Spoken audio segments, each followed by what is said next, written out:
Here's my campsite. These jerks have their generator facing other people's campgrounds. Selfish, inconsiderate, really bad neighbors. They need to grow up and get a solar panel. They got the exhaust facing other people's campsites.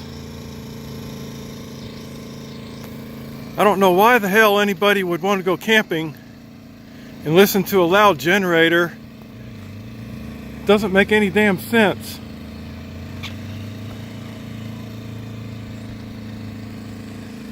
So selfish, destroys the peace and quiet of other people trying to camp. They're too dumb to install a solar panel.